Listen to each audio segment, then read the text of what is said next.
También sobre todo respeto a las que habéis sido puntuales.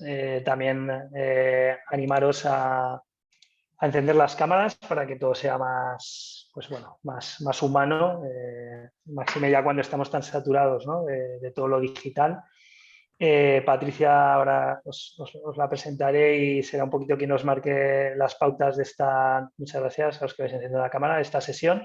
Pero imagino que hablándolo con ella el otro día no va a haber problema en que tras la presentación de cada una de las tendencias, pues podáis de viva voz, abriendo los micros, aquellas que no podáis por motivos logísticos, que estáis en lugar de trabajo, lo que sea, pues podéis escribir en el chat, nosotros estaremos pendientes también de vuestros mensajes. Y bueno, y seguro que ya de por sí este interesante webinar pues se hace más, bueno, pues más dinámico con vuestra participación. Bueno, pues lo primero de todo, aparte de agradeceros a vosotros la asistencia, pues dar la bienvenida a Patricia. Patricia Ruiz Guevara es graduada en Matemáticas y máster en Periodismo y Comunicación de la Ciencia, Tecnología y el Medio Ambiente por la Universidad Carlos III de Madrid, con algún reconocimiento en relación a la difusión de contenidos de medicina en periodismo digital. Le encanta escribir la ciencia y la tecnología, como no podía ser de otra manera, dada su formación. Actualmente trabaja como consultora en Opino, una consultora global, aunque estén localizados en Madrid. Y hoy nos viene a presentar, bueno, pues algo que es ya un clásico en ecosistema más empresa todos los años, más o menos a estas alturas, en estas fechas, que son las 10 tendencias más relevantes que el MIT Technology Review publica, ¿no?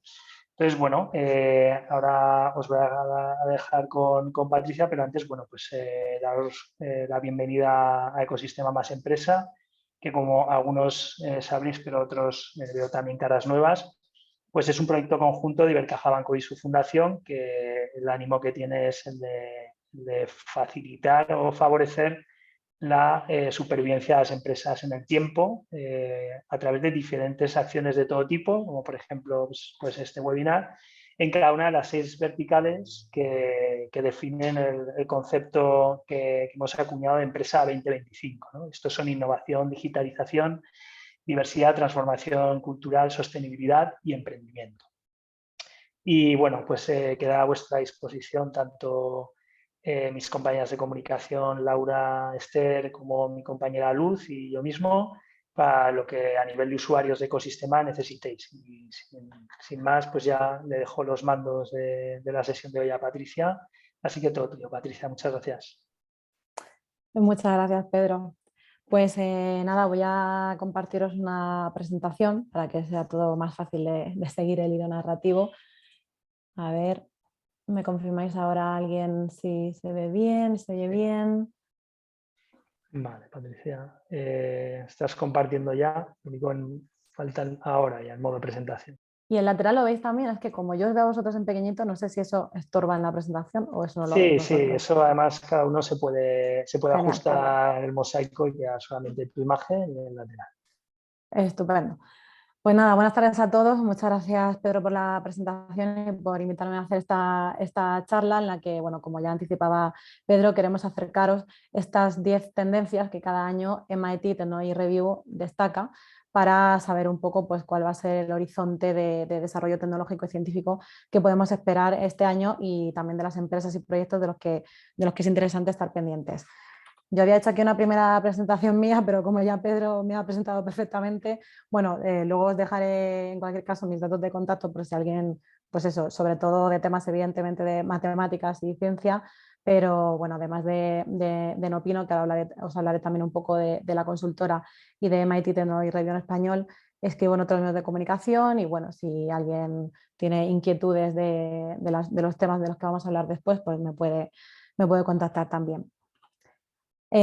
Opino, como ha dicho Pedro, bueno, somos una consultora de innovación donde hacemos, bueno, apoyamos a empresas especialmente en temas de ciencia y tecnología, pues en el caso del que yo me ocupo en temas de comunicación, estrategias de contenido, planes de comunicación de todos los sectores, energía, telecomunicaciones, banca, seguros.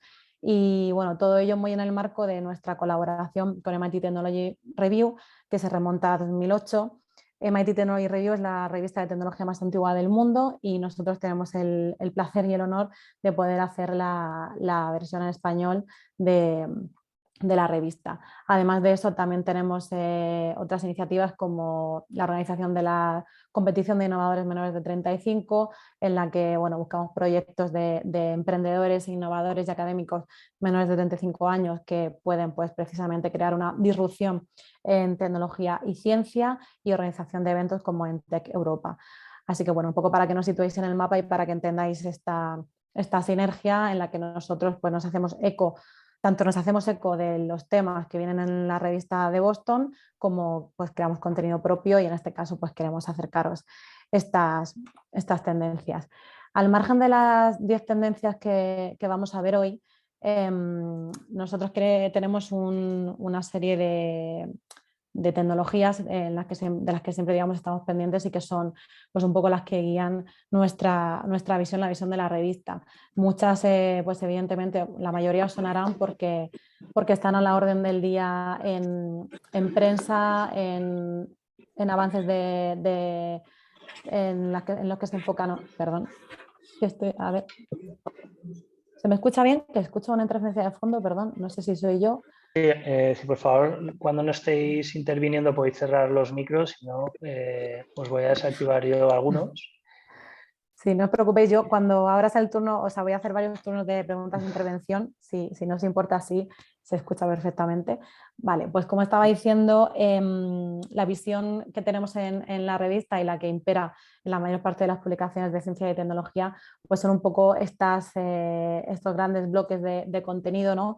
Que son los que vemos que en los últimos años están posicionándose como relevantes e indispensables para el desarrollo de la ciencia y la tecnología.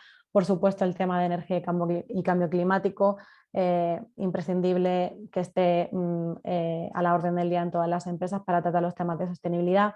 También computación, como con avances disruptivos que se van viendo ahí en el horizonte, como la computación cuántica, Internet de las cosas, como con la sensorización cada vez más de dispositivos que usamos en el día a día y que permiten conseguir datos con los que alimentar esa inteligencia artificial que está también cada vez más omnipresente en todos los desarrollos tecnológicos, el espacio, la exploración espacial, la biotecnología, todo esto con un gran impacto, por supuesto, en el mundo de los negocios.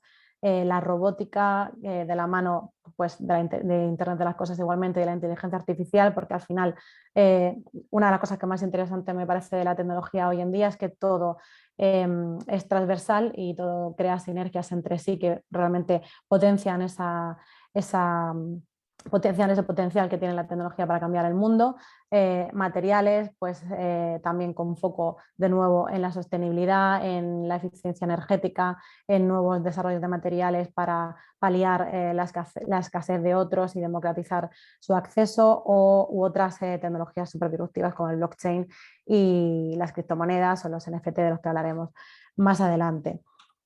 Así que, bueno, como adelantaba, nuestra misión como MIT Technology Review en español es acercar a la audiencia estas tecnologías, porque desde luego creemos que es importante conocerlas para tener un pensamiento crítico con los desarrollos científicos, con lo que podemos esperar de la investigación pública, de la investigación privada, de las empresas. Algo vital a nivel ciudadano, a nivel empresario, a nivel emprendedor. Así que bueno, nuestro objetivo un poco es intentar contribuir a esta visión completa del estado del arte de la tecnología y abordar estos temas complejos, muy complejos, y acercarlos de la manera más divulgativa pero rigurosa posible a la sociedad. Entonces, pues por ir ya centrándonos en el tema que nos ocupa hoy, cada año, desde 2001, MIT Technology Review elige 10 tecnologías emergentes, podrían ser 50, pero hay que quedarse con un número razonable, porque bueno, son muchos los desarrollos tecnológicos y científicos que se están llevando a cabo, porque son muchos los retos que enfrenta la sociedad y el mundo, pero bueno, nos quedamos con 10, que son los que MIT considera que son los que más en boga van a estar, de los que más se va a hablar este año.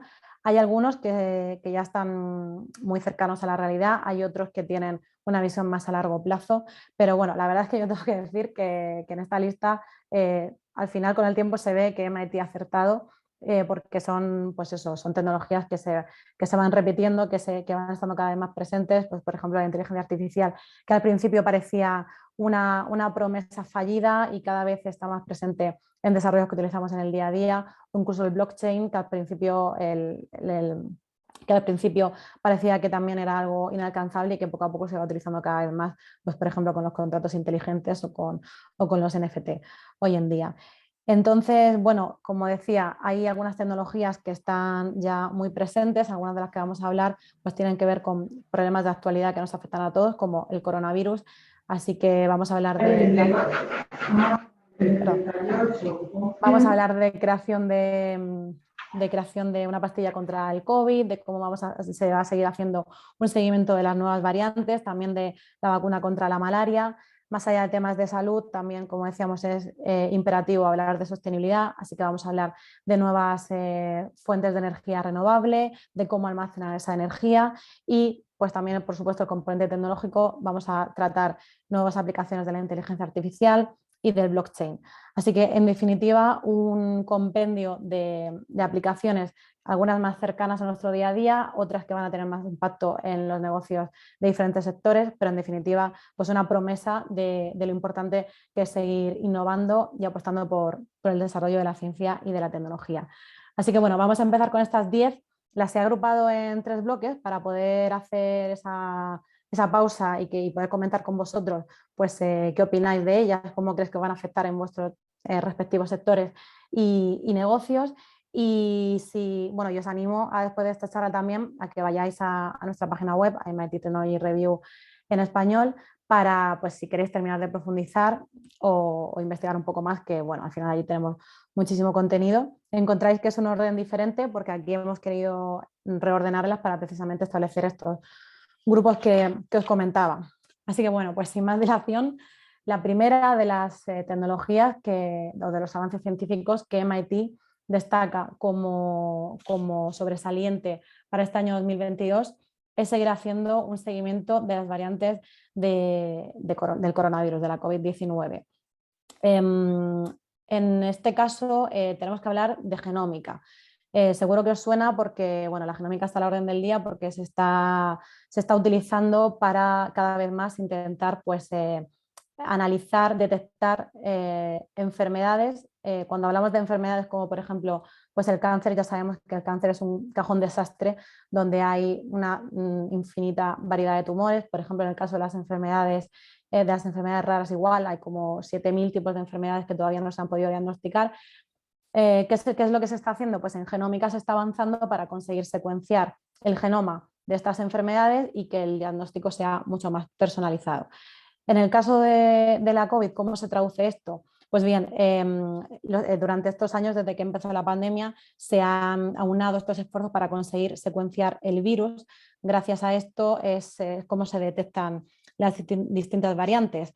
El objetivo era un poco crear ese mapa del genoma del virus, igual que en 2003 se consiguió con el proyecto Genoma Humano secuenciar por primera vez todos los genes de un ser humano.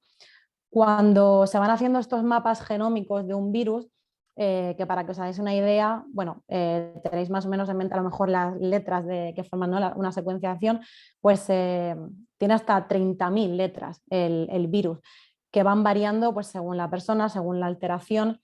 Entonces, hacer un mapa de una pandemia, hacer un mapa de un virus a nivel global, es súper importante tener esa base de datos para poder ir detectando estas nuevas variantes, ¿no? Al final, el problema que se está encontrando es que cuando una de estas variantes se produce en un lugar donde no tienen esa capacidad para detectar el virus, por ejemplo, como en Sudáfrica, pues estamos expuestos a que la variante se extienda y no seamos capaces de identificar si es una variante o si no y por tanto poder reaccionar. Así que bueno, esto supone un salto en biotecnología gracias a estos esfuerzos conjuntos de secuenciación que en este caso están llevando a cabo iniciativas como las que veis ahí, GISAID, NextStrain o Illumina. Se están consiguiendo bases de datos abiertas de hasta 7 millones de genes del virus, que es lo que nos permite, lo que permite a los científicos adivinar mejor cómo se van a producir estas variantes. El mayor reto es que esta secuenciación genómica no puede adivinar cómo va a evolucionar el virus. Por eso es importante mantener este rastreo activo y la tecnología de secuenciación genómica, que como decía, pues ya se aplica con éxito para algunos tipos de cáncer o para enfermedades raras, pues es un desarrollo científico que está ahí y que puede seguir aportando todo su potencial para que en este caso consigamos, dentro de lo posible, mantener a raya las nuevas variantes del COVID. Otro desarrollo pionero y que va a ser evidentemente vital y trascendente para la pandemia es la pastilla contra la COVID-19. En este caso no se trata de una vacuna preventiva, sino de una pastilla que una vez que una persona ha sido contagiada de coronavirus, reduce hasta un 89% la posibilidad de hospitalización. Aquí me quiero detener en que, bueno, seguro que estos últimos años habéis leído en prensa muchas veces pues esa reflexión, ¿no?, de cómo ha sido posible que de manera tan rápida haya sido posible crear una vacuna para el COVID. Y aquí quería hacer un poco pues, un alegato por la ciencia básica, ¿no? La historia de cómo se han podido producir las vacunas que ya tenemos de manera tan rápida se remonta a la década de los 60, cuando en 1961 Sidney Brennan descubrió la tecnología del ARN mensajero. Desde 1961 hasta ahora han sido muchos los científicos, pero en particular se destaca muchísimo la labor de Katalin Karikó, una bioquímica que se empecinó en que esa tecnología se podía utilizar para curar. Desde 2005 empezó a conseguir hacer estos tratamientos, ¿no? Entonces, gracias a eso, el año pasado se consiguió generar esta vacuna con tecnología de ARN mensajero tan rápido. ¿Cuál es entonces ese siguiente paso? Pues estas píldoras estas pastillas por las que ahora abogan los científicos como un complemento a las vacunas que ya están en nuestras manos. Conectando con la tecnología anterior, pues como decíamos, no se puede saber cómo va a evolucionar el virus y no solamente eso, sino que los científicos también alertan de posibles patógenos similares a los que han desarrollado el coronavirus que pueden en cualquier momento desencadenar pues otra enfermedad que afecte al ser humano. Por tanto, seguir con la secuenciación genómica para identificar las nuevas variantes y crear nuevas posibilidades para luchar contra este tipo de virus, pues es importantísimo y en este caso esta pastilla lo que hace es alterar la capacidad del virus para copiarse a sí mismo, es decir, se adhiere y bloquea una de sus proteínas para que el virus no pueda seguir multiplicándose y afectando. En este caso hay varias empresas detrás, Merck, Pfizer, Pardes Biosciences, y bueno, es un hito porque nunca, igual que pasó con las vacunas de tecnología de ARN mensajero, nunca se había desarrollado tan rápido una molécula que pudiera ingerirse en forma de pastilla que pudiera vencer una enfermedad así. Y por último, en este primer bloque de tecnologías sobre el tema de la salud, volvemos a las vacunas y a un hito también imprescindible para el mundo moderno, como es una vacuna contra la malaria. Esta enfermedad, que a nosotros a lo mejor aquí en España y en Europa nos parece muy lejana, pues se lleva la vida de más de 600.000 personas al año, y la mayoría niños menores de 5 años en el África subsahariana. En este caso, el hito es que es la primera vez que se consigue aprobar una vacuna para una enfermedad parasitaria. En este caso, la innovación se centra igualmente en una proteína, en particular en la proteína que aparece en la superficie del parásito que causa la malaria en una etapa temprana y que, junto a otra serie de moléculas que confeccionan esta vacuna, consigue activar el sistema inmunitario de la persona y generar anticuerpos. Esta vacuna producida por GlaxoSmithKline y validada ya por la Organización Mundial de la Salud, pues es un hito y es una llamada a la esperanza, pero no significa que lamentablemente todo esté hecho, porque los datos apuntan a que tiene una eficacia de en torno al 50% con 4 dosis.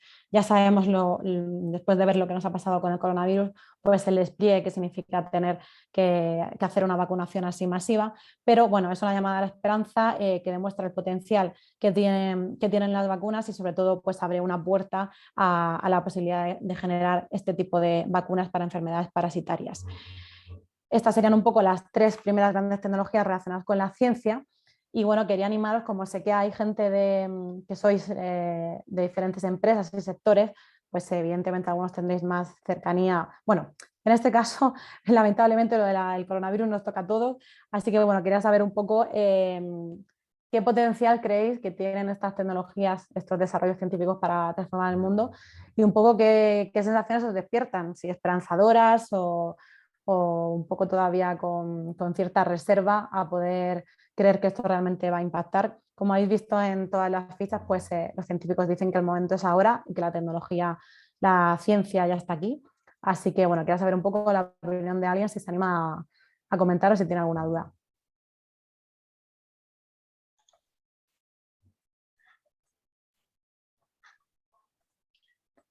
Sí, sí, si te parece igual, Si no, seguimos. sí, o No veo el detenemos chat, no sé si... detenemos un segundito Sí. la compartición de pantalla por si así cuesta menos a la gente. En el chat de momento no han escrito nada.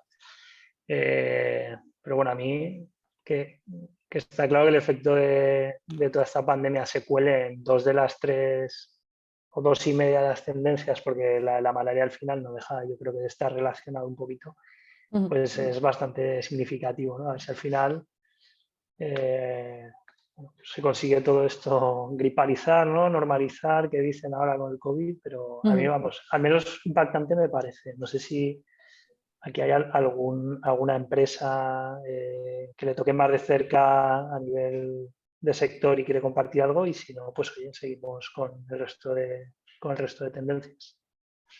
Sí, como dices, obviamente, o sea, es impactante que se cuelen 2 de 10 tecnologías relacionadas con el COVID. Desde luego que también es imperativo porque es lo que más están centrados los esfuerzos hoy en día, pero para que veas un poco cómo realmente de bolas de cristal no son estas tendencias. El año pasado ya una de las tendencias de 2021 era precisamente la tecnología del ARN mensajero. O sea que dentro de los distintos enfoques y de las distintas aproximaciones que estaban haciendo las distintas farmacéuticas para buscar esta vacuna, la del tipo de ARN estaba claramente entre una de las destacadas, como comentaba, por esa trayectoria, ¿no?, que ya llevaba desde hace 60 años en la que se había descubierto y que pues, estaban focalizando ahí todos los esfuerzos para poder avanzar con ella de manera pues eso, tan vertiginosa. Sí, mira, tenemos en el chat, dice Maradana Dalbagui, no sé si lo he dicho bien. Antes estabas con la cámara encendida. Comenta cómo poder estar más que seguros, tranquilos respecto a los efectos secundarios o cómo se testea, ¿no? Creo que estas prisas, gracias por conectar la cámara. Si quieres puntualizar o precisar algo de tu pregunta, Marwan. No, hola, buenas tardes a todo el mundo. No, sí, es que creo que la ciencia ha avanzado muy bien relacionado con las vacunas, pero estoy oyendo por aquí y por allá un poco de algunos efectos secundarios. No sé si son fake news o no, no tengo datos científicos, pero sí me gustaría saber cómo hoy en día esas grandes empresas, cómo nos permiten un poco estar más seguros de que no van a tener efectos secundarios, ¿no? No sé si inteligencia artificial puede ayudar también, pero no sé si tienen tantos datos, ahora comenzamos a tenerlos, ¿no? Pero bueno, no sé si tenéis un poco de datos ahí que nos puede dar esas respuestas, ¿no? Muchas gracias por tu pregunta. Pues a ver, depende del laboratorio, claro. pero sí que creo que se ha hecho un ejercicio de transparencia, especialmente pues por la crisis de la pandemia, ¿no? Y esos recelos que podemos tener todos. Cada laboratorio y cada empresa farmacéutica ha contado claramente cuál es su proceso. Dentro del proceso siempre, aparte, o sea, siempre hay una parte de investigación clínica en laboratorio y las consiguientes fases de experimentación, que creo recordar que son 3, en las que se van aumentando el grupo de personas en las que se prueba la vacuna. Recuerdo además que, por ejemplo, hace poco, bueno, yo vivo en Madrid, aquí en Madrid se abrió de manera pública incluso una de estas farmacéuticas en las que estaban con una nueva prueba de la vacuna. Tú podías apuntarte e ir, quiero decir, es todo bastante público, pero más allá de eso, lo más importante son los organismos que regulan esto, ¿no? Que es al final la OMS, la Organización Mundial de la Salud, que sin que pase por ella no se puede validar una vacuna, no se puede inyectar de manera masiva, ¿no? A la población. Así que, bueno, para eso están. Por eso contaba antes lo de, pues eso, que entiendo que ha habido mucha sorpresa con que en tan poco tiempo se haya conseguido desarrollar una vacuna y parece que no nos da miedo ponernos la vacuna de la gripe, ¿no? Que se desarrolló en su momento. Como decía, pues el que haya podido ser tan rápido es gracias precisamente a todos estos avances que se han ido haciendo un poco como en la sombra, ¿no? O lejos de la opinión pública, porque al final hasta ahora no hayamos estado tan informados sobre ciencia, medicina, salud, ni tan concienciados. Entonces, creo que es súper importante tener ese punto de vista crítico, ¿no? De decir, oye, esto de dónde viene, pero pues eso, yo te animo a consumir medios rigurosos, como mencionabas. No sé si es una fake news, bueno, pues por suerte hoy en día hay un montón de portales, te destacaría 2, que son Neutral y Maldita, en particular Maldita Ciencia, que son los 2 medios españoles más importantes de verificación de noticias.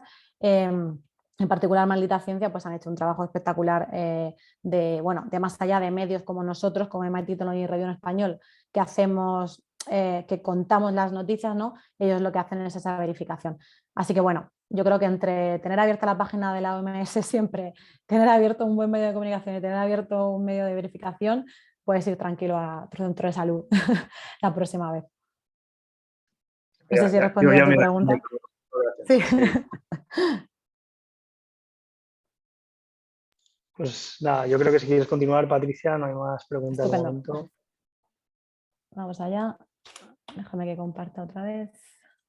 Vale.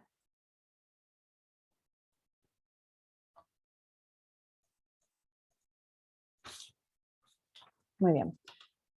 Pues después de este primer bloque, vamos con otro más relacionado con la parte tecnológica, con esa inteligencia artificial que ya antes pues anticipaba. Hace ya muchos años que estamos hablando de la inteligencia artificial como una gran tecnología en mayúsculas, un gran paraguas que va a cambiar muchísimas aplicaciones en todos los sectores. Es así, y aunque a veces creemos que, pues eso, que la inteligencia artificial es algo en mayúsculas que no tiene, o sea, inteligencia artificial son muchas cosas, no solamente un robot, ¿no? Interactuando con nosotros o caminando. Entonces, bueno, en particular una empresa en la que hay que tener el foco puesto, porque ya ha dado mucho de qué hablar y va a seguir dando de qué hablar, es DeepMind. DeepMind han conseguido algo directamente relacionado también con el sector de la salud, que es predecir el plegamiento de proteínas. A ver, ¿qué es esto? Porque así suena muy, muy complejo, lo es, pero bueno, básicamente nuestro cuerpo, el cuerpo humano, hace casi todo con proteínas. Entonces, igual que antes hablábamos de que con la genómica, con la secuenciación genómica, se pueden identificar y entender mejor enfermedades como el cáncer o enfermedades raras, pues en el caso de las proteínas, los científicos intentan pues, identificar cómo son, cómo se van construyendo, cómo se organizan y también, pues en este caso, cómo se pliegan, ¿no? Porque gracias a eso se puede investigar el cáncer, la resistencia a antibióticos, por ejemplo, que es otro de los grandes retos de los próximos años en el sector de la salud, que es crear nuevos antibióticos para los que no generemos tanta resistencia y, de nuevo, pues el COVID, la COVID-19. Entonces, ¿qué hace esta inteligencia artificial? Lo que hace es entender estas estructuras de las proteínas y básicamente lo que hace es hacerlo en un tiempo ínfimo comparado con el que le lleva a los científicos en el laboratorio. Es la primera vez que una técnica así logra la precisión y predicción que consiguen los humanos, que consiguen los científicos en el laboratorio. ¿Cómo lo hace? Pues el software que ha desarrollado DeepMind, que se llama AlphaFold 2, utiliza una técnica concreta de inteligencia artificial que es el aprendizaje profundo. El aprendizaje profundo son unos algoritmos de aprendizaje que utilizan redes neuronales, que bueno, básicamente es como una inteligencia artificial, pero de muy alto nivel para estructuras muy complejas que consigue una abstracción, pues eso, de muy alto nivel o muy compleja. Es como una inteligencia artificial muy específica que puede, claro, puede enfrentarse con una tarea tan gigante como una base de datos de proteínas. Entonces, pues en el caso de DeepMind, este aprendizaje profundo predice esa forma de las proteínas y con ello crea una base de datos pública que ya actualmente lleva unas 800.000 proteínas y el año que viene plantean añadir otros 100 millones de proteínas, con lo que al final, igual que antes os comentaba que se buscaba generar un mapa genómico global de la estructura de la COVID-19, pues con esto se busca generar un mapa global de las proteínas. ¿Cuál es el potencial de esta tecnología? Pues desarrollar nuevos fármacos y conocer muchísimo mejor y más en profundidad las enfermedades. Una cosa que también me parece importante destacar y que también creo que se ha potenciado muchísimo con la pandemia, igual que en el caso del mapa de secuenciación genómica del coronavirus, pues es la importancia de que todo este conocimiento se está haciendo más públicos que nunca. Estos mapas son abiertos para que los científicos puedan realmente tener acceso a ellos y que se genere una transferencia de conocimiento que al final impacte de manera positiva en la sociedad, que es lo importante y es lo que al final busca la ciencia y la tecnología. Otra aplicación de la inteligencia artificial tiene que ver con lo contrario. Si antes estábamos hablando de datos, o sea, de generar este mapa de datos, aquí vamos a hablar de que hay ciertos escenarios en los que no hay datos suficientes. Entonces, por ejemplo, el ejemplo que cuenta en este caso el artículo es un algoritmo de visión artificial que estaba siendo entrenado para datos de ropa.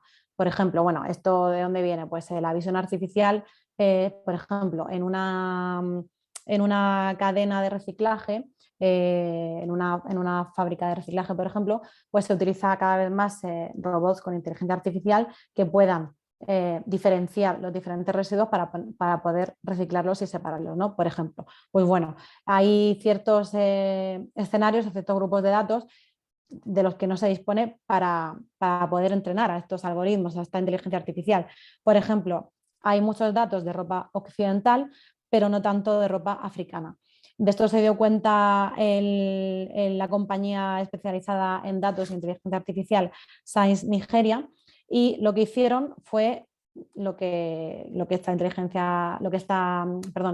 tecnología clama, fue crear datos sintéticos. ¿Qué son datos sintéticos? Pues son datos artificiales generados a partir de objetos originales para poder entrenar esta inteligencia artificial.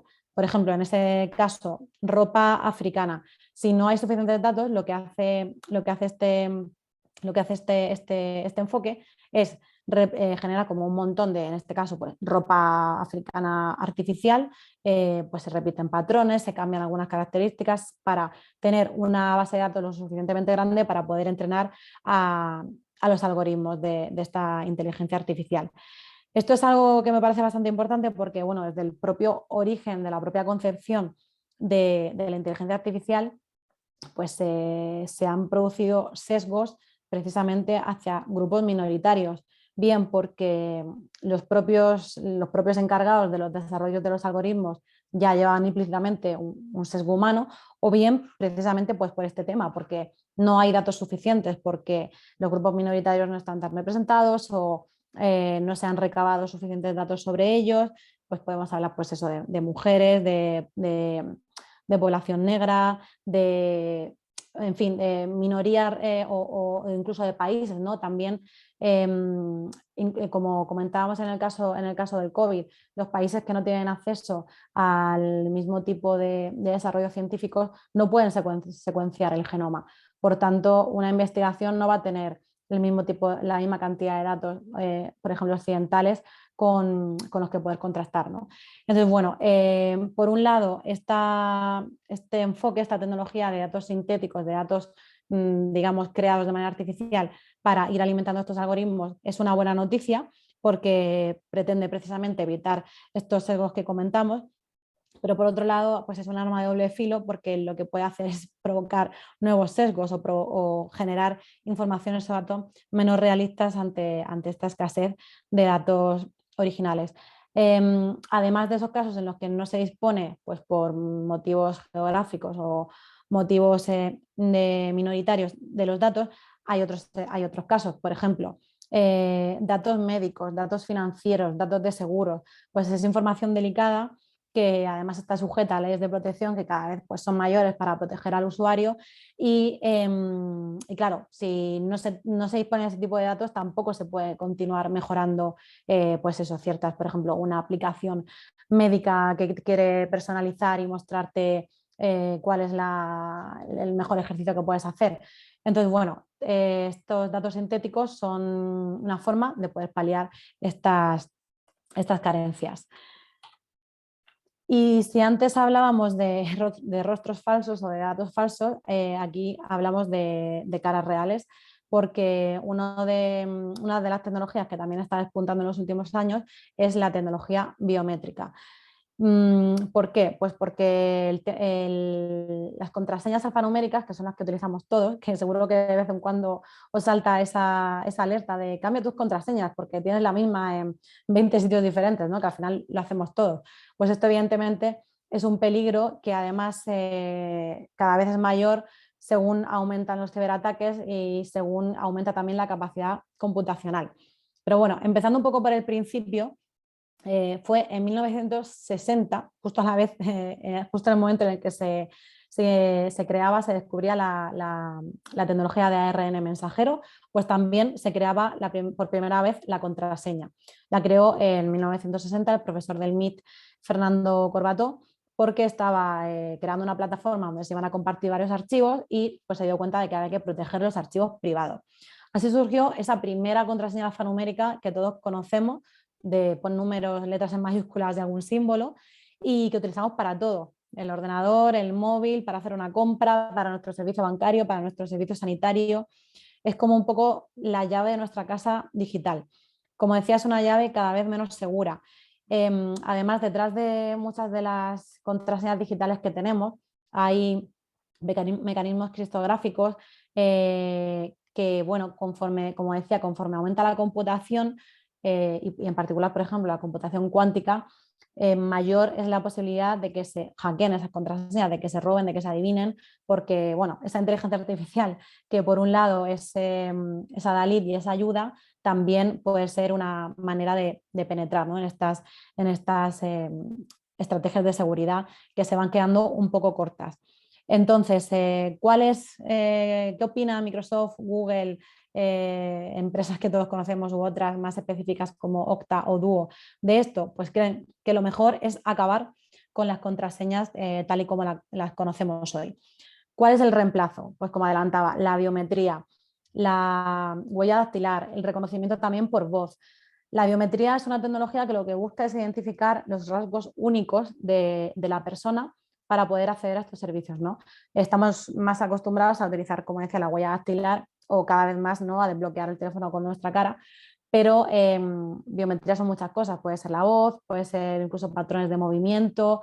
Algunas empresas apuestan ya por sensores que identifiquen pues, cómo se mueve una persona a la hora de, por ejemplo, entrar en casa y detectar si eres tú o si ha entrado alguien, ha entrado alguien que no eres tú, que no reconoce, ¿no? Y ya sería como seguir potenciando esos hogares inteligentes.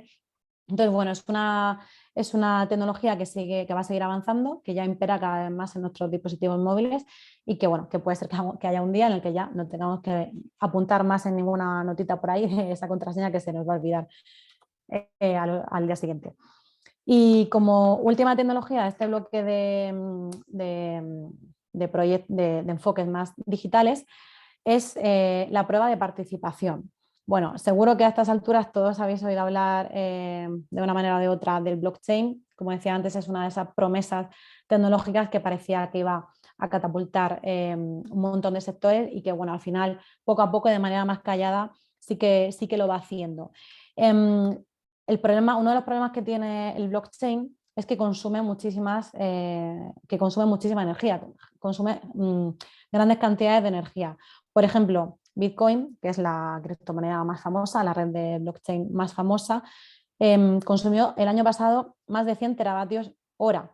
Que esto, así fuera de contexto, puede no significar nada, pero puesto en contexto, es más del balance energético anual de un país como Finlandia. O sea, es un verdadero disparate en un contexto pues, de búsqueda de la sostenibilidad, ¿no? Y de cambio climático.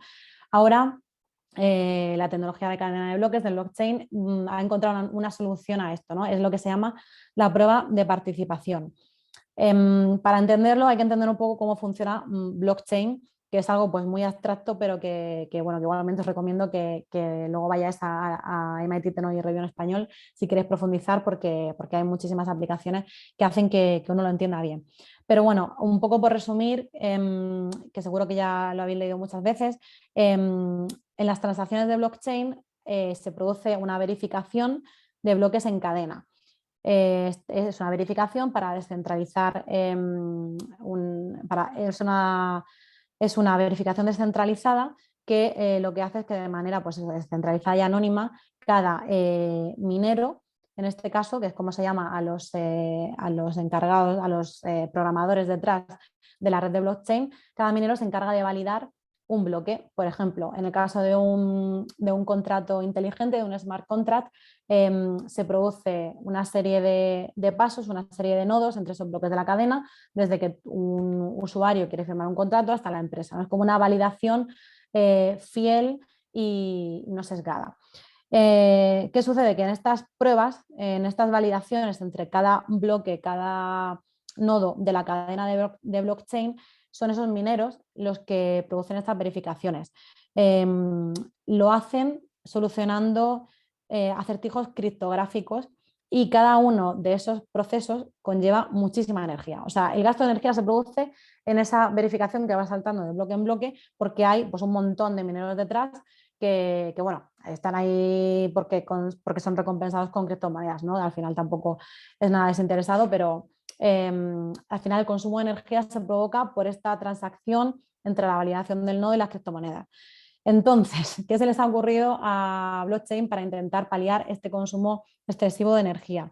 Se va a cambiar el modelo y en vez de hacer esta validación con recompensa de criptomonedas, lo que se va a hacer es que cada nodo esté validado por un minero que no va a competir, sino que va a ser asignado por su caché de criptomonedas. Es decir, se va a eliminar gasto energético porque no se van a realizar, pues yo que sé, 1000 validaciones, sino que se va a asignar un poco esas validaciones en función del caché o de la repercusión que tenga ese minero. Ya se han hecho pruebas, en el caso de Ethereum, que es otra de las grandes criptomonedas y redes de blockchain junto a Bitcoin, se estima que se va a reducir el consumo de energía en un 99,95%. Esto es verdad que habrá que verlo, pero bueno, ya están haciendo pruebas y pretenden implementarlo pues ya, en 2022. Esto al final es un poco, pues eso, una búsqueda también de la sostenibilidad y de que por fin esta tecnología, como decía, lleva años prometiendo que va a tener un gran potencial, pues pueda desplegarse con más, de manera más global.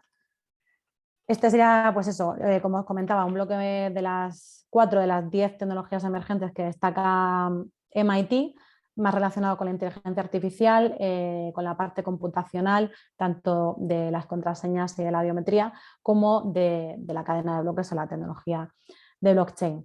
Así que bueno, pues de nuevo vuelvo a hacer una mini pausa para preguntaros qué opináis o qué os despiertan, ¿no? estas promesas tecnológicas o digitales, si las veis realistas, si las veis cercanas a alguno de vuestros sectores o qué dudas os suscitan. Si alguien se anima, genial. Muchas gracias, Patricia, sobre todo porque, por ejemplo, en todo el tema de blockchain, en el que bueno, pues yo también trabajo y no es fácil de transmitir. Yo creo que lo has dejado muy clarito, ¿no? Toda esta diferencia de la prueba de participación respecto al trabajo y tal. Y bueno, y todos los problemas a raíz de los cuales surge esta propuesta de solución, ¿no? Por parte de la prueba de participación. Yo creo que el blockchain, bueno, no vamos a descubrir nada nuevo ahora, pero no está asomando ni la punta del iceberg. Con todo lo que ahora conocemos o todas las DAOs que ahora mismo están en marcha, con perspectiva dentro de un tiempo yo creo que veremos bueno, la curva, ¿no?, exponencial que seguro que esta tecnología ha mostrado en su desarrollo. No sé si alguna persona o Cristina que ha conectado la cámara o alguien que quiere hacer alguna pregunta. En el chat de momento no hay nada. No la he conectado porque me ha llamado el tema, la atención, lo de la energía, que es una barbaridad, ¿sí? En contexto y sin contexto. Y realmente si las pruebas estas se dice que estas serán posibles para el año 2022, realmente es una excelente noticia. Lo otro era malísimo, ¿no? O sea, Claro, a ver, cuando... Sí, decía lo del contexto porque es verdad que, a ver, si comparas a lo mejor también lo que gasta blockchain con lo que se gastan con otro tipo de transacciones, te lo digo de memoria porque no tengo ahora mismo el dato, pero es que creo recordar que, por ejemplo, el consumo energético de transacciones económicas, ¿no?, por ejemplo, es elevadísimo comparado con a lo mejor una transacción económica a través de criptomonedas. Entonces, ¿qué pasa? Que claro, es normal, uno es reticente, ¿no? Llega una tecnología nueva cuando estamos acostumbrados a hacer otro tipo de transacciones, por ejemplo, y ponemos el grito en el cielo. Pues es verdad que yo a nivel personal creo que si se apuesta por una tecnología nueva que llega, pues esa tecnología ya tiene que estar pensada para los tiempos que vivimos, que son los de la sostenibilidad, ¿no?, los de la necesidad de ir contra el cambio climático. Cuando hablas con empresas de distintos sectores o con científicos, hace 10 años, hace 20, 30 años, no se diseñaba, ¿no?, pensando en la sostenibilidad. Por eso ahora tenemos que reaccionar. Entonces, claro, estos nuevos avances que llegan, bueno, blockchain realmente lleva mucho tiempo, lo que pasa que ahora es cuando empieza a aparecer, ¿no?, en la palestra. Entonces, claro, es normal que seamos más críticos, ¿no?, y que esperemos que si se van a implementar nuevas tecnologías ya partan, ¿no?, de esa base que, como dices, pues es un disparate que consuma lo mismo que Finlandia. Así que bueno, a ver, yo creo que sí que lo importante es que se está hablando de ello, ¿no?, que están diciendo que funciona. Habrá que verlo en las tecnologías del año que viene, a ver si de verdad se ha implementado. gracias. Muchas gracias a ti.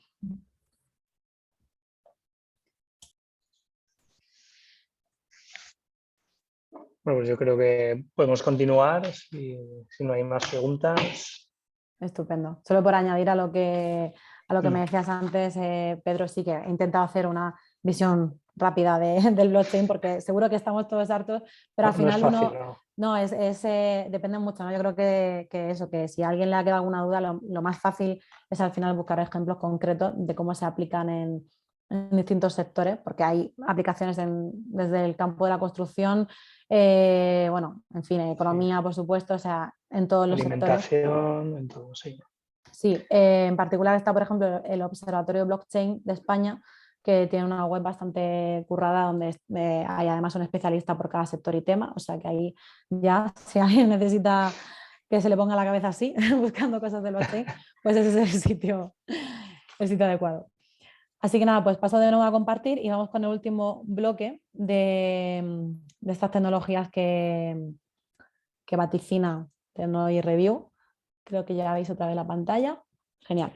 Pues bueno, como venimos precisamente hablando de este coste energético que provoca, en este caso, blockchain, pues esta última parte está centrada precisamente en esto, ¿no?, en el gasto energético, en la cuestión energética y en la sostenibilidad, que es una base imperante para todas las empresas y sectores de tenerlo en su hoja de ruta, pues en mayúsculas, en neón y arriba del todo.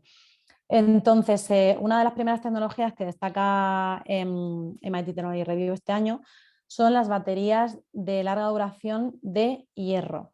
¿Por qué? Ya está claro, creo que está claro, bueno, el ecosistema cree que está claro, que la apuesta real para que tengamos un futuro que no provoque el cambio climático que ya estamos viendo es apostar por las energías renovables. Es imprescindible apostar por un futuro descarbonizado con soluciones que emitan menos dióxido de carbono y que a la vez permitan seguir suministrando energía a los ciudadanos, porque estamos en un momento de claro crecimiento demográfico y a la vez de crecimiento de una clase media que cada vez demanda más energía, ¿no? Entonces, la solución son las energías renovables. ¿Qué pasa? El problema de las energías renovables es que no podemos controlarlas. No podemos controlar cuando hace sol, no podemos controlar cuando hace viento. Está demostrado que estos recursos naturales son más que suficientes para suministrar energía a la población, pero de momento no se ha encontrado una solución perfecta para almacenarla y responder a ese reto, ¿no?, de su intermitencia. Entonces, en los últimos años, sobre todo, se estaba apostando por baterías de ion litio y baterías de flujo de vanadio. De hecho, una de las tecnologías emergentes del año pasado de MIT eran las baterías de metal litio, especialmente enfocadas a los coches eléctricos, que es otro de esos grandes sectores en los que hay que poner el foco para descarbonizar porque contaminan muchísimo. ¿Cuál es el problema? El problema es que pues, la tecnología sigue siendo cara, sigue siendo difícil de realmente escalar, en el caso de las baterías de ion litio, por ejemplo, y ahora una de las opciones que está sobre la mesa son las baterías de hierro. ESS y Form Energy son algunas de las empresas que están viendo esta opción como viable. ¿Cuáles son las ventajas? Bueno, la principal ventaja es que el hierro es uno de los materiales más abundantes del planeta. Esto lo hace a su vez ser mucho más barato. Por ejemplo, un dato, se estima que en este caso el almacenamiento de energía con baterías de hierro puede llegar a costar $20 por kilovatio hora. Una cifra ínfima comparada con las previsiones para las baterías de ion litio, por ejemplo, ¿no? Esos serían los pros. Por supuesto, siempre hay contras, ¿no? Por eso hay que seguir desarrollando tecnologías y uno de los contras es que no son tan eficientes energéticamente hablando porque no se puede recuperar el 100% de la energía que se almacena en una batería de hierro de este tipo. Otro contra es que también se degradan más rápidamente, con lo cual volvemos al pez que se muerde la cola, porque si se degradan más rápidamente, pues hay que reciclar más, hay que generar más y volvemos a hablar de una economía circular que no funciona. Entonces, bueno, de momento se van a investigar, va a buscarse una sinergia, ¿no?, que permita encontrar ese balance entre su posibilidad de implantación a gran escala y su coste menor, porque al final sí que es necesario seguir apostando por estas nuevas opciones para conseguir esa transición energética hacia un mundo descarbonizado.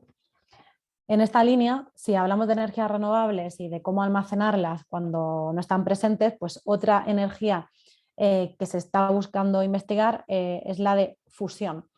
Aquí hago hincapié en la diferencia entre energía de fusión y de fisión.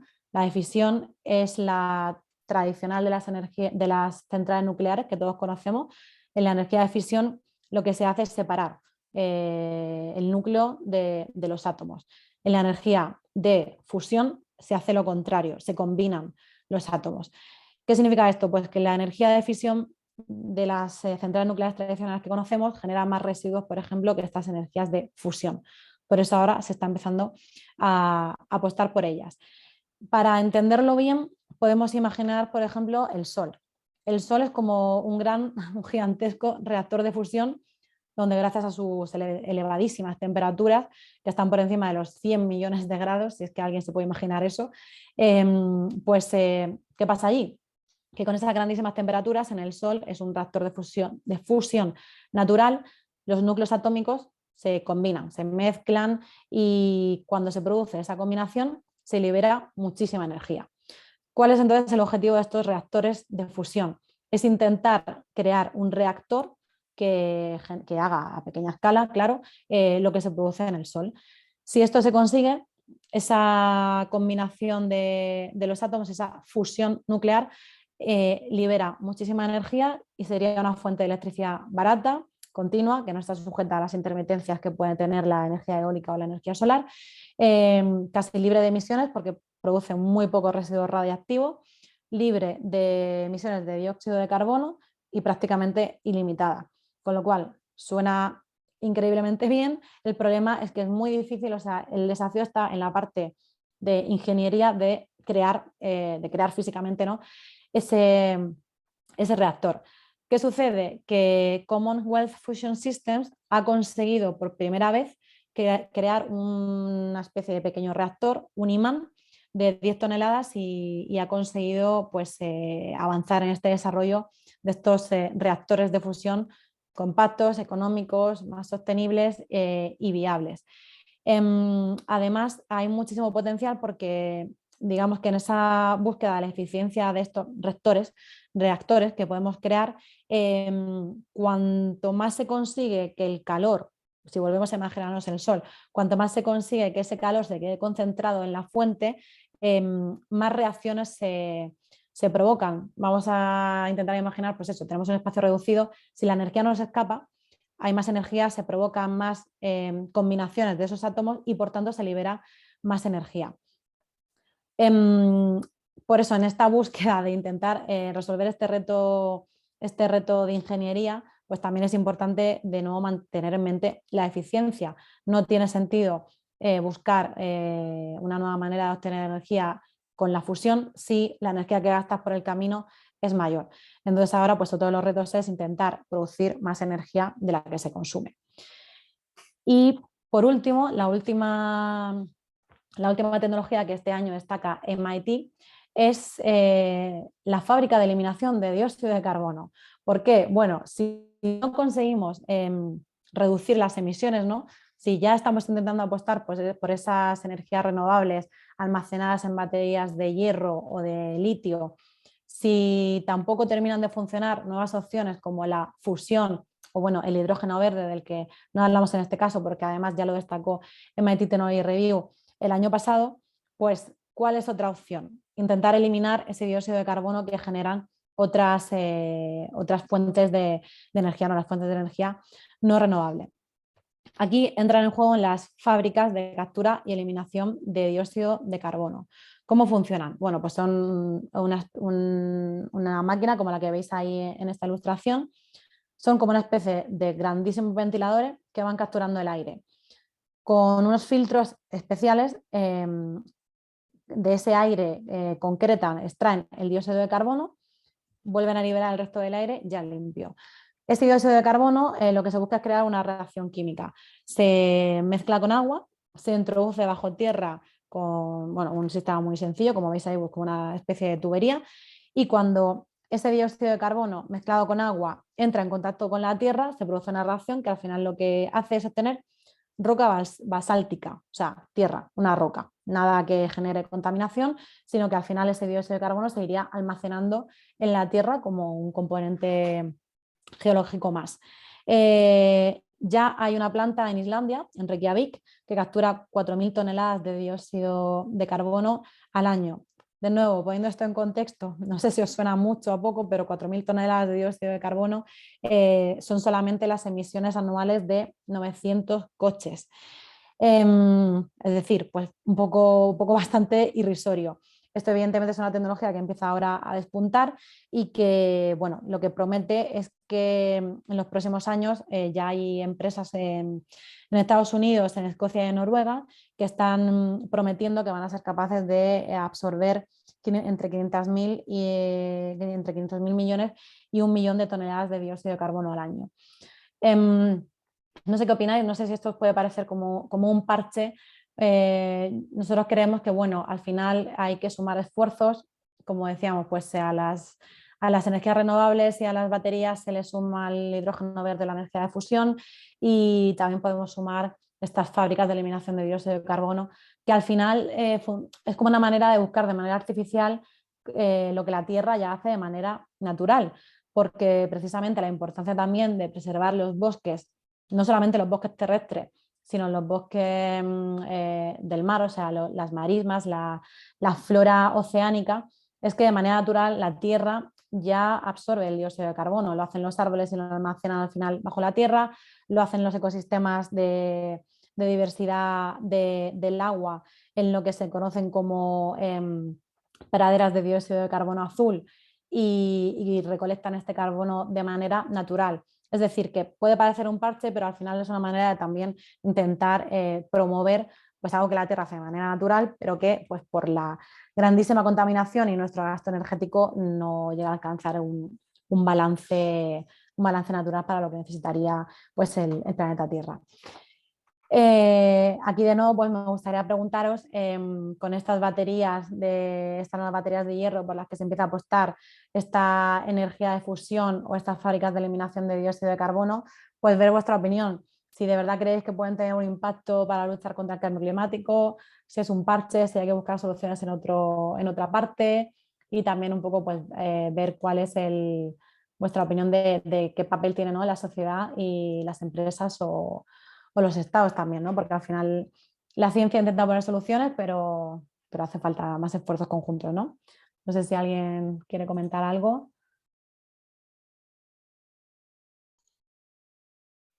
Este último bloque. Pregunta Amelia Hernández, ¿hasta qué nivel es fácil o son fácilmente escalables estas tecnologías? Pues muchas gracias, Amelia. Depende, claro. En el caso de las baterías de larga duración de hierro, como decía, los científicos aseguran que tienen gran potencial porque es un material muy abundante en la Tierra y es mucho más barato de conseguir. Por tanto, aquí el problema no es tanto de escalabilidad, sino de su degradación y de, como decía, que no consiguen recuperar el 100% de la energía que almacenan. Entonces aquí considero que su escalabilidad dependerá un poco de su potencial según en qué sectores y de cómo avance el resto de las tecnologías. En el caso de los reactores de fusión, pues primero hay que conseguir crear un reactor. Una vez que un reactor se consiga crear, creo que apuntaban, sí, si no recuerdo mal, los expertos pronostican que dentro de unos 10 años será posible empezar a hablar de que realmente se utilice la energía de fusión para generar electricidad. Y en el caso de las fábricas de eliminación de carbono, bueno, pues ya habéis visto que la que hay ahora mismo en Reykjavik es irrisorio lo que consigue, pero bueno, es un primer paso. En este caso sí que es mucho más fácil de escalar en cuanto se consiga que la tecnología avance más rápido, pues al final yo creo que es sobre todo una cuestión de inversión en este caso. Igual que hay desarrollos científicos como las vacunas, pues que hay que democratizar sí o sí para que lleguen a la población. Aquí en el caso de la escalada de una fábrica de carbono, pues será cuestión de la inversión económica que hagan pues empresas privadas y empresa pública y gobiernos para poder implantarlas y construirlas.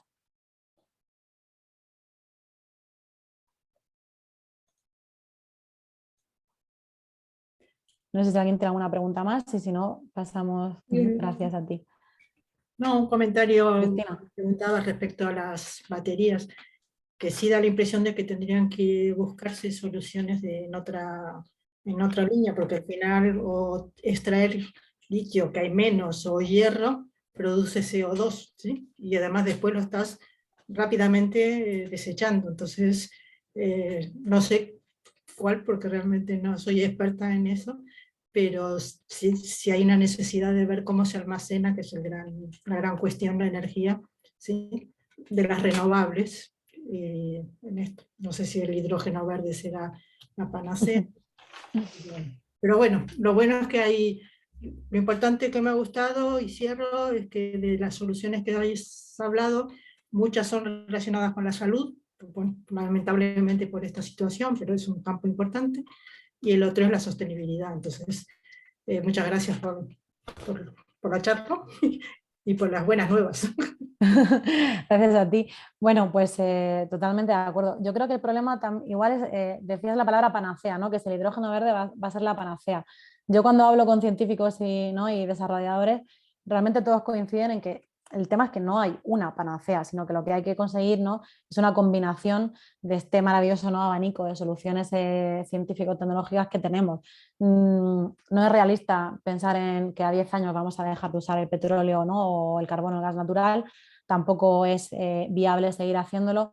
Entonces, bueno, al final habrá que buscar, lo que los científicos apuestan, ¿no?, es por buscar realmente personalización, ¿no?, como en todo. Ahora que tenemos estas herramientas al alcance de nuestra mano, estas tecnologías cada vez son más escalables, pues se tratará de buscar escenarios en los que se puedan aplicar unas y otras. Por ejemplo, tampoco es lo mismo, o sea, el calentamiento global es un tema global. ¿Y eso qué significa? Significa que las soluciones que busquemos en Europa a lo mejor no sirven para la India, pero es que la contaminación que provoque la India sí que nos afecta a nosotros, porque es un reto global.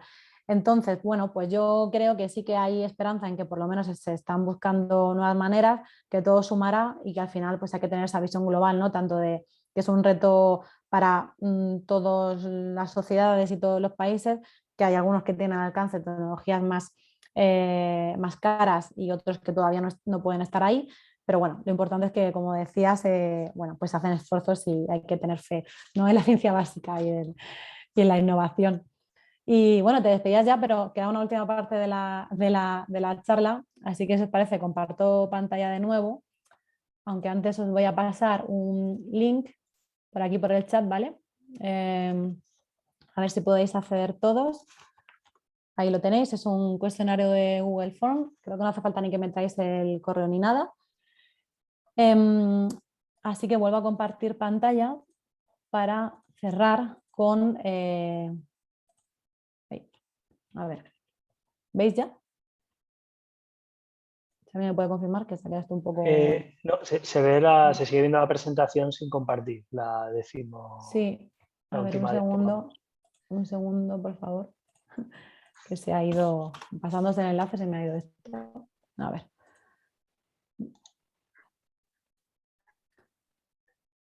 Vale.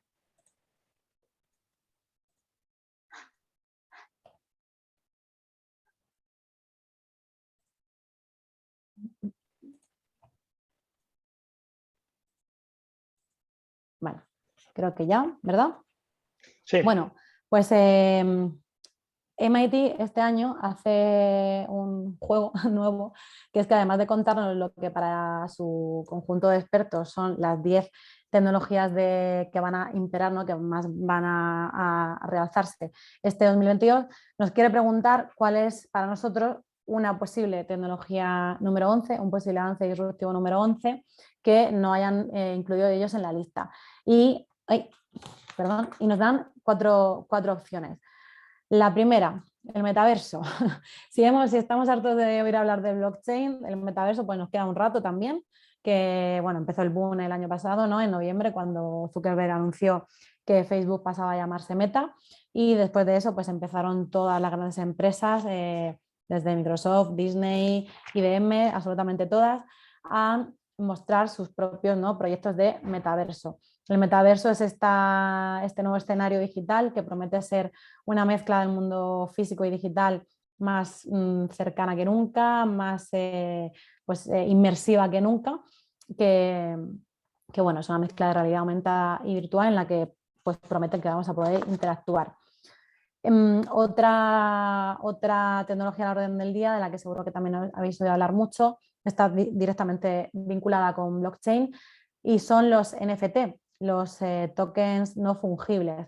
¿Qué es esto? Bueno, pues son realmente unos activos digitales que funcionan con esa validación que hemos comentado antes de las cadenas de bloques, de blockchain, y que bueno, ahora mismo sobre todo están destacando en el sector del arte y en el sector cultural.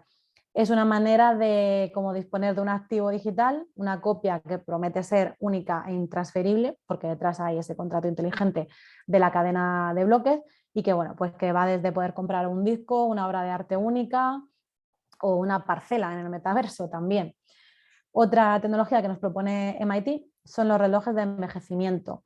Hemos hablado de secuenciación genómica y de investigación en cáncer, en coronavirus, en enfermedades raras. Los científicos siempre nos recuerdan que bueno, está muy bien que queramos vivir más, ¿no? Y que busquemos curar cada vez más esas enfermedades, pero el proceso de envejecimiento tiene que ser también un envejecimiento de calidad. Por ejemplo, el cáncer, la aparición del cáncer está directamente asociada con la edad, con el envejecimiento. Entonces, bueno, en este caso la tecnología que proponen son unos marcadores de, perdón, son unos marcadores de ADN que permiten, pues eso, como una especie de reloj, ¿no? Ir visualizando e ir haciendo un seguimiento del proceso de envejecimiento. Y una cuarta opción sería de nuevo la inteligencia artificial, en este caso aplicada directamente a robots industriales. Como antes ejemplificaba, pues robots con visión artificial que facilitan un trabajo de reciclado en una máquina, en una fábrica, perdón.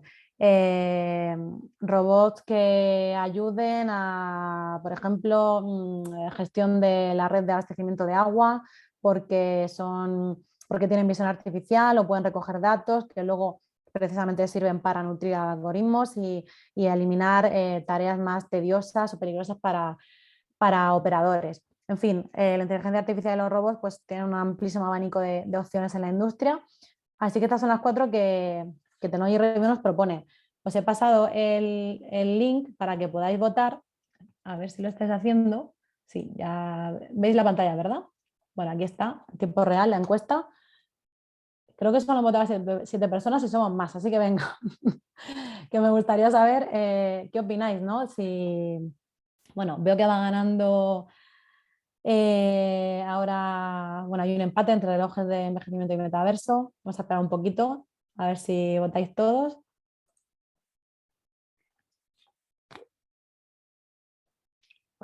Yo personalmente, ya lo habréis deducido por mi explicación, no voy ni por el metaverso ni por los NFTs. Me parece mucho más interesante, sí, los robots o los relojes de envejecimiento. Pedro, no sé si me puedes decir cuántas personas hay en el chat ahora, porque no lo veo y así espero hasta que... 21, pero 21. no sé yo si votarán todas. Bueno, llevamos un número ya razonable de participación. 15 está muy bien, Patricia. Sí, genial.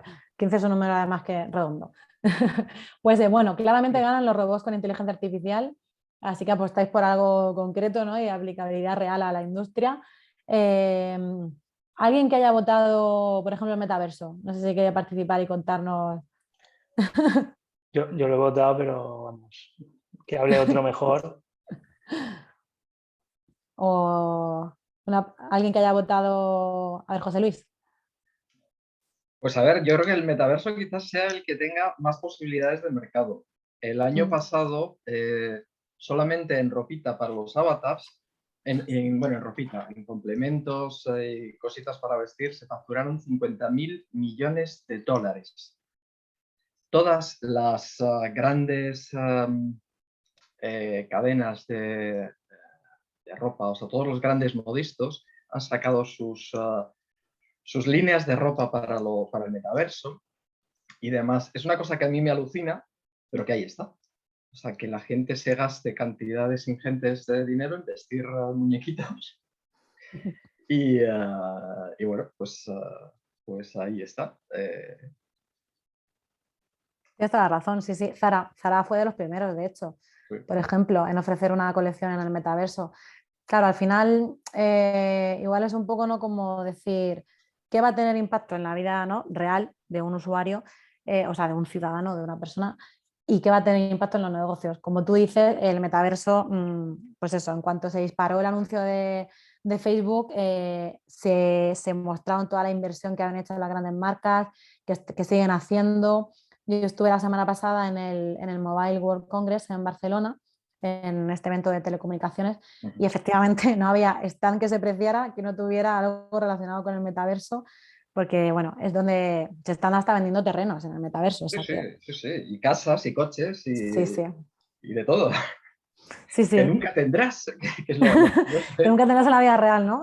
Claro, nunca tendrás en la vida real, pero la gente se gasta dinero por tener un Ferrari en el metaverso porque los demás vean que tiene un Ferrari. Entonces, pues bueno, es como para mirar socialmente lo que esto implica, pero bueno, ahí está. Y lo que se está moviendo. Entonces, yo tampoco es mi preferido, Y yo me he ido por la inteligencia artificial, pero bueno, ahí está, ahí está. Muchas gracias, José Luis. Gracias a ti, Patricia. No sé si alguien quiere comentar, por ejemplo, alguien que haya votado los NFT, estos tokens para comprar casas en el metaverso, por ejemplo. Cristina. No, ya he puesto un mensaje en el chat Ah, perdón. que elegí los robots, pero por descarte. Espero que haya algo más atractivo como tecnología número 11. Por ejemplo, ¿por dónde crees que deberían ir los tiros?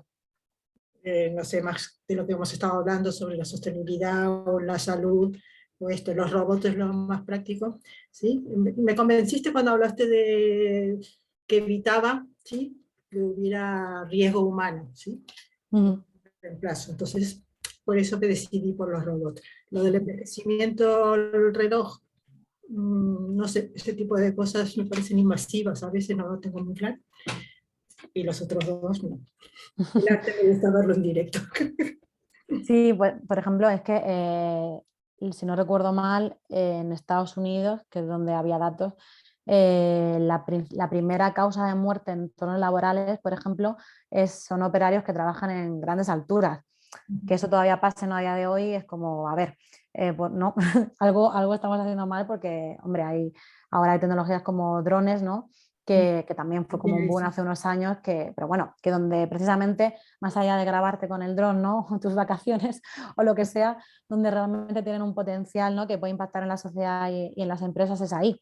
Entonces, claro, si añadimos a ese dron una inteligencia artificial, por ejemplo, pues yo que sé, pienso en inspección de infraestructura eléctrica. ¿Cómo? Perdóname. Sí, que se usa para obra, para instalación. Claro, para obras, para instalaciones, al final tampoco hay que tener miedo de ese otro discurso, ¿no?, de que los robots nos van a quitar los trabajos, porque siempre tiene que haber un operario dirigiendo y analizando, ¿no?, esos datos que recoge el dron o el robot. Pero sí, ahí la verdad es que hay muchísimo potencial. Así que bueno, pues muchas gracias por tu respuesta. Hay una cosa más, si me permites, Sí, claro. para mí es importante, Patricia, la última cosita, ya me callo. No. Para mí lo importante de todo esto es el para qué. Uh-huh. El para qué la inteligencia artificial, si es para ayudar al ser humano o es para someterlo de alguna manera, o sea, para sacarle dinero, para aprovecharse de, pues igual que los marcadores de envejecimiento, ¿para qué van a ser? ¿Para que las primas de seguro sean variables? ¿Para la selección de personal? ¿O para qué? Entonces, el para qué es lo más importante, desde mi punto de vista, de cualquier investigación. Y esto es lo que muchas veces no nos cuenta la investigación, sino nos dice, estamos investigando en esto y no sabemos el para qué. Entonces, bueno, simplemente como reflexión, ahí lo dejo.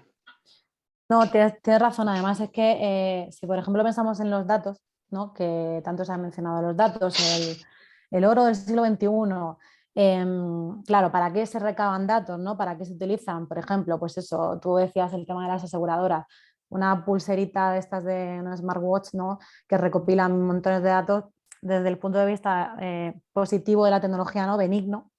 Podemos decir, te puede ayudar a ti para, pues, mejorar tu salud, pero también puede, maltratado, apuntar a una aseguradora, ¿no?, pues si vas a tener más riesgo, eres más sedentario o lo que sea. Aquí, igual que al principio comentaba que hay que confiar en los organismos, ¿no?, que se encargan de ello, pues igual hay que confiar en que cada vez hay más datos y cada vez hay más avances de este tipo, cada vez se trabaja más en la regulación y en la legislación de esto, ¿no? Es ilegal que tengan acceso, o sea, podemos ser críticos y escépticos, pero es ilegal que se tenga acceso a ese tipo de datos desde una aseguradora, desde una compañía de salud. O sea que bueno, yo creo que igual que confiamos en que, no sé, aunque tu aseguradora tenga tu dirección, no van a venir a robarte tu casa, pues vamos a confiar también, ¿no?, en que ya están esos, o sea, a la par que se va desarrollando la tecnología, ¿no?, se va desarrollando el mecanismo para que no sea invasiva. Pero estoy totalmente de acuerdo contigo en que más allá del desarrollo hay que pensar en por qué se hace. Pero también te digo que como entusiasta de la ciencia básica, a veces también creo que hay que investigar sin saber un poco a dónde se va, ¿no? Esto te lo digo además como matemática que soy, ¿no?, donde uno no sabe qué está investigando, qué está estudiando, porque todo es muy abstracto. Pero esa es la belleza también un poco de la ciencia, creo, de la innovación, que a veces uno investiga o desarrolla hacia un camino que no sabe dónde va a llegar y que 40 años después te procura la vacuna contra el COVID o te procura la computación, ¿sabes? Que venía de un desarrollo matemático que se hizo 50 años antes. Entonces, bueno, creo que un poco a la par. No sé qué te parece lo que te digo. No, vamos a ver. Yo creo que es complementario. O sea, yo estoy totalmente de acuerdo con la investigación. Es necesaria para la evolución. Entonces, sí a la investigación pura incluso. Y vuelvo a la parte que yo te decía. Lo importante al final es el para qué. O sea, no, está fenomenal el que se investigue algo, que la cuestión es cómo lo vas a utilizar. ¿Para qué lo vas a utilizar? ¿Lo vas a utilizar para enfermar a la gente o lo vas a utilizar para sanar a la gente? Esta es la cuestión. No, vamos a ver, siempre a favor de la investigación y la única cosa es para qué, cuál es el propósito que hay detrás de la aplicación, no detrás de la investigación, que muchas veces es pues, esa investigación pura por el hecho de investigar, de avanzar, de evolucionar, sino lo que necesitamos ahí es poner cuidado en para qué. Totalmente. Y ya me callo. Mil gracias, Patricia. Gracias a ti, José Luis. Creo que había un mensaje... Ay, perdón. Hola, sí, Luis. Una cosilla. Es que, bueno, va en relación con las tendencias 6, 7 y tal que había, que es que no puedo hacerte pregunta antes, y justo creo que viene muy bien después de lo que ha dicho José Luis.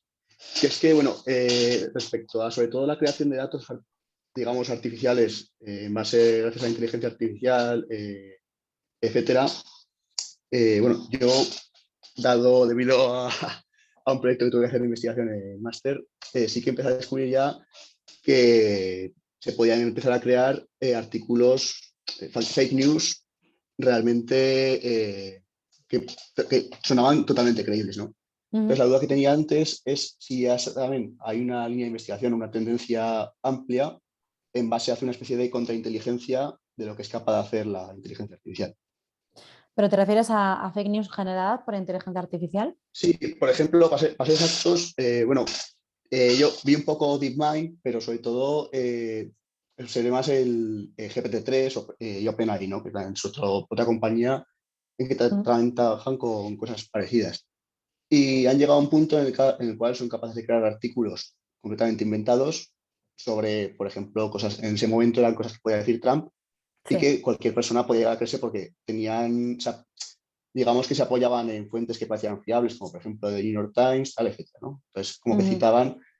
Entonces, la pregunta es que, claro, el momento en que cualquier persona tiene alcance de un clic prácticamente cualquier artículo, sí también se está tendiendo a emplear esta inteligencia artificial para verificar realmente qué es real y qué no, ¿no? O qué es verídico y qué no. Porque, claro, pues es un poco lo que comentaba José Luis. Se puede emplear, por ejemplo, todo este tema de creación de datos artificiales o de textos, en este caso en artículos, para bien o para mal. Claro, claro, claro. Como periodista ya te digo además que me aterra esto porque me dejan sin trabajo al final, como la inteligencia artificial se ponga a escribir. Pero sí, a ver, se me ocurre el caso, por ejemplo, de los vídeos, ¿no? De estos vídeos trucados que hemos visto conforme pasa el tiempo, pues que más perfectos son y te colocan pues en su momento a Obama, ¿no? Por ejemplo, diciendo mensajes que eran falsos. Claro, la tecnología yo creo que reacciona en cuanto a la tecnología va reaccionando, ¿no? Entonces sí que sé que por ejemplo, en ese caso sí que hay ya softwares de identificación de vídeos o imágenes falsas o trucadas. En cuanto concretamente a artículos, como decías, a contenido, como antes le mencionaba, pues hay empresas, o sea, hay medios de comunicación o agencias, en el caso de España, pues las que decía Neutral o Maldita, pero a nivel global, de hecho ya hay redes de proyectos, de iniciativas en las que estos medios especializados se aunan para unificar esfuerzos con esto. Tecnológicamente hablando, ahora mismo no te sé decir si hay algún software que detecte si un artículo está escrito por inteligencia artificial. Recuerdo, por ejemplo, hace unos años, bueno, como esto es un tema siempre candente, ¿no? Pues cuando se empieza a decir, una inteligencia artificial ha escrito una sinfonía porque ha sido entrenada con música de Beethoven, o una inteligencia artificial pinta. A ver, al final, eso, inteligencia artificial suena muy, muy grande a letras mayúsculas, pero al final, de momento, la inteligencia que tiene un motor así, un algoritmo así, es la que le hemos insuflado nosotros con información.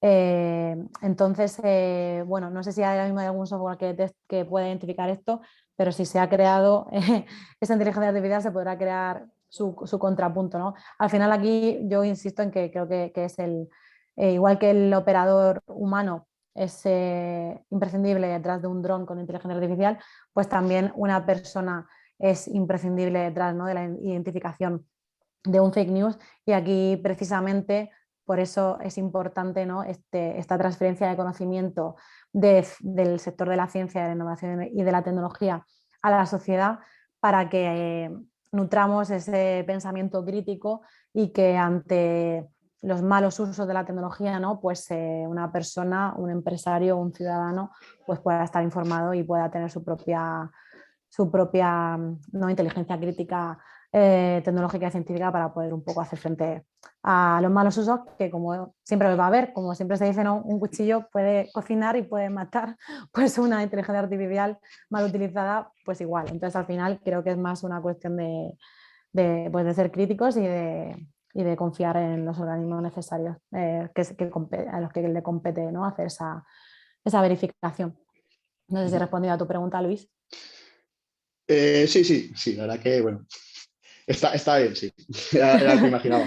Pero si no, seguro que en Tonoy Review tenemos artículos. Luego te paso alguno, o seguro que, como todo avanza tan rápido, vamos, seguro que hay gente que tendrá que hacer frente a eso.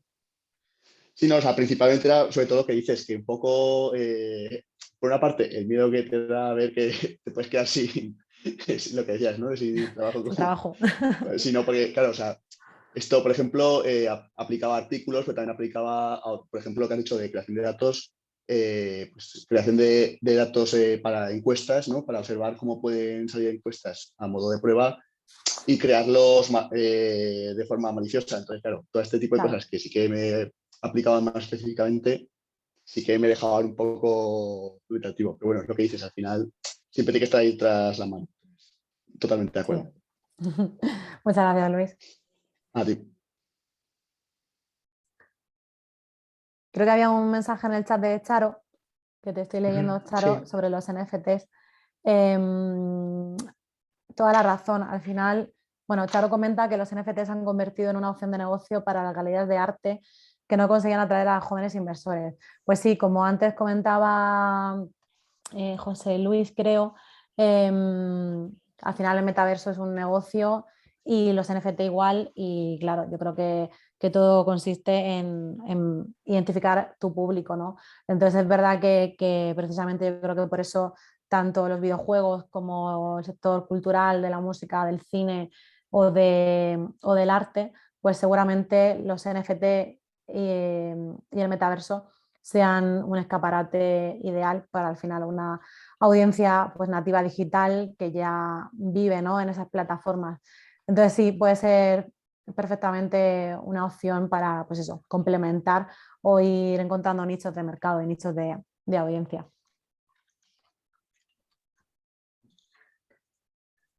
Y bueno, no sé si alguien tiene alguna pregunta. Perdón.